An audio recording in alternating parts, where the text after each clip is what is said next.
So Brian, let's talk about the actual intricacies, as I put it, of sailing and all the ropes and all that. I don't understand any of it, but each pulley and rope has a purpose, and it seems very confusing. But you like that. Definitely, and it's you can make it as technical as you want, but that's one of the attractions for me was all the gear. I think windsurfers or kiteboarders are all kind of gearheads. There's lots of lines and blocks, what we call them, not ropes and pulleys. Ropes and pulleys, lines and blocks. Lines and blocks. But yeah, you can make it as technical as you want. There's really simple boats, and you don't really need to know a whole lot about the technical aspect of sailing to get out on water and have fun. People that are typically do more racing really get into the technical side of things, try and squeeze every ounce of performance out of their boat. So, what about price? What are people looking at? Like, say they get into this, they want to buy a boat. What are the price ranges? I imagine like anything, you can get as expensive as you want, but what's kind of a general ballpark figure? Oh, people can get into a solid boat that would handle Hood River conditions for $1,500. Really? There's a lot of these older boats, like the one I purchased originally. I think I paid about $1,500 for it. You can still buy them today for about the same price. They're really solid boats, and the price goes up from there. Yeah. What's probably the most expensive boat you've ever raced on? Oh, that's a tough question. Oh boy, several $100,000 range. Is that pretty intimidating? Like, do you feel like if something were to go wrong, or? Well, something did go wrong on a fairly expensive yacht I was racing on. The mast snapped. Whoa! It was a 36-foot, fairly high-performance boat, and. So was it rigged wrong, or why would it snap? There was some gear failure, which happens occasionally, and it was a really windy day. This was up in Seattle during a race. Jeez. Yeah, stuff just goes wrong sometimes. So were you racing the boat for the owner, or how does that work? Yeah, the owners usually, they try and round up crew, and so word of mouth. You go a couple of times, they like you, you get along with everybody, you can do your job efficiently, and you get asked back, and that sort of thing. Okay, so you've raced all around the Northwest? Yeah. How about beyond?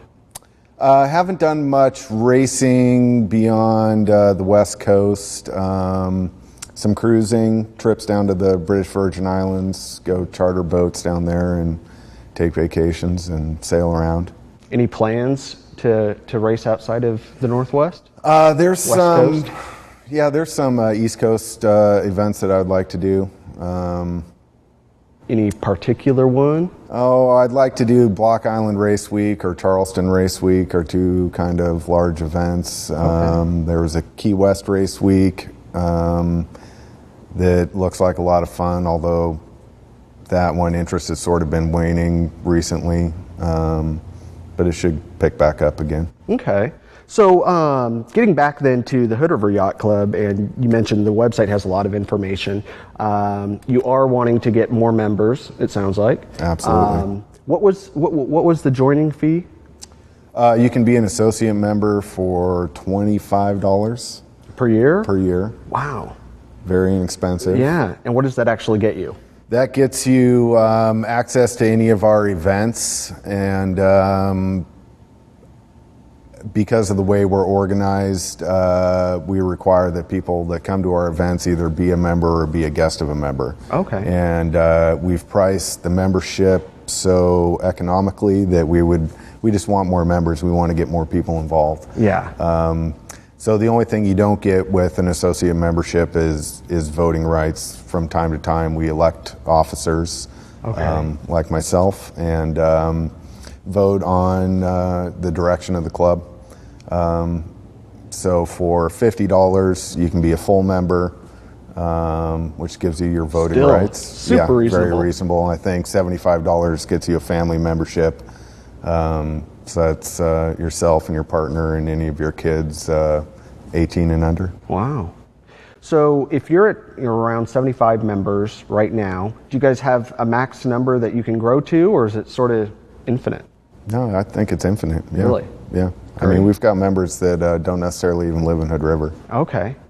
So besides the Wednesday nights, where else do people see you guys out doing things? Do you guys have other community events that you're doing, or is that pretty much the one thing that people would recognize or be familiar with? Probably our biggest community event is the Roy Webster Cross Channel Swim.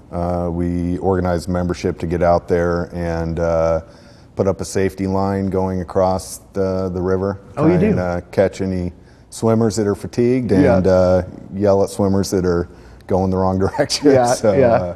How long have you guys done that? Always? Yeah, always. Or as long as that swim's been going on? Yeah, long time. Okay, I didn't realize that. Okay, well, let's go ahead then, just for a few, we just have a couple minutes left here. Tell me about the future besides the growth. You guys are trying to, keep growing it. Any other big plans? Any big events that you guys are going to be working on, or anything like that? We have organized an annual regatta that's starting to get some national recognition. There was an article written about it in a recent national magazine. Mm-hmm. Also, some of our members started a junior sailing program for kids a few years back. So we try and be supportive of them and help get the next generation of sailors growing up in Hood River, having fun on boats. Cool. They take kids starting at 5 years old.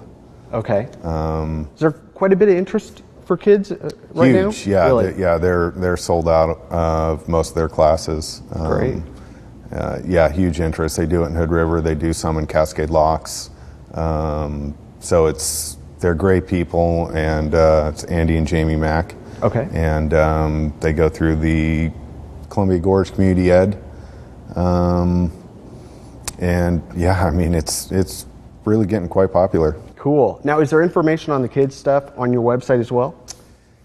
I believe there is a link on our website that'll bring you to the Columbia Gorge Community Ed. Okay.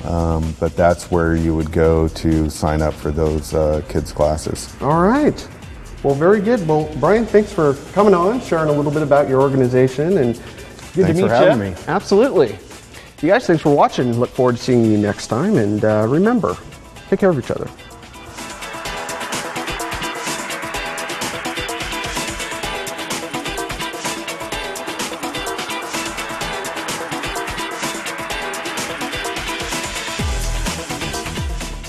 Do you have a guest idea? Let us know. Go to localite.com.